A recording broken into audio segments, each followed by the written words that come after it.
નમસ્તે મિત્રો, સ્વાગત છે તમારું મારી ચેનલમાં। તો આજે હું તમારી સાથે ખજૂર આંબલીની ખાટી મીઠી ચટણીની રેસીપી શેર કરીશ। સમોસા, આલુ ટિક્કી કે પછી ભેલપુરીમાં વગેરેમાં વપરાતી આ ખાટી મીઠી ચટણીને તમે સ્ટોર કરીને રાખી શકો છો અને જ્યારે પણ બનાવો ત્યારે ઇન્સ્ટન્ટ તેનો યુઝ કરી શકો છો। તો ચાલો રેસીપી શરૂ કરીએ।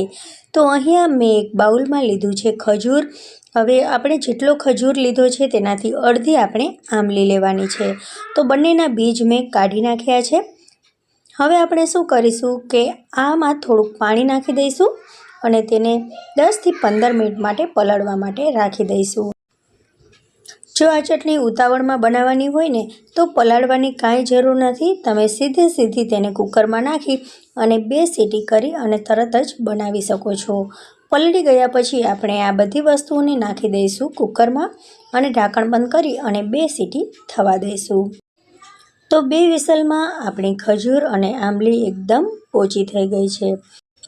જો તમારે કુકરનો ઉપયોગ ન કરવો હોય ને તો તપેલીમાં પણ આ બંને વસ્તુઓને તમે 2 થી 3 મિનિટ માટે ઉકાળી લો ને તો પણ તે સરસ મજાની સોફ્ટ પોચી થઈ જશે। તો હવે આ બધી વસ્તુઓ થોડીક ઠંડી થઈ જાય પછી આપણે તેને મિક્સી જારમાં નાખી અને એકદમ ફાઇન પેસ્ટ બનાવી લઈશું। તો અહીંયા મિક્સરનું ખાનું એકદમ નાનું હોવાથી મેં 2 બેચમાં આ આંબલી અને ખજૂરને ક્રશ કર્યા છે। અત્યારે તેની એકદમ સરસ મજાની ફાઇન પેસ્ટ બની અને તૈયાર થઈ ગઈ છે ફ્રેન્ડ્સ।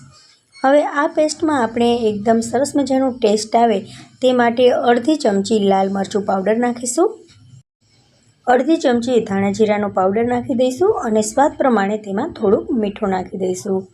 હવે આ બધી વસ્તુઓને આપણે સરસ રીતે મિક્સ કરી લઈશું। તો એકદમ સરસ મજાની આપણી ખાટી મીઠી ચટણી બની અને તૈયાર થઈ ગઈ છે। આ ચટણીને તમે ફ્રીજમાં અઠવાડિયા સુધી સ્ટોર કરી શકો છો।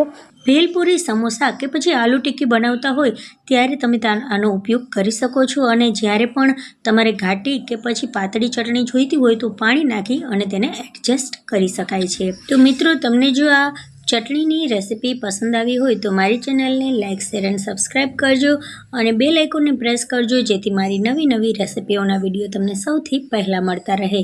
Thank you for watching. મળીએ નવી રેસીપી સાથે, ત્યાં સુધી બાય, ટેક કેર, જય હિન્દ।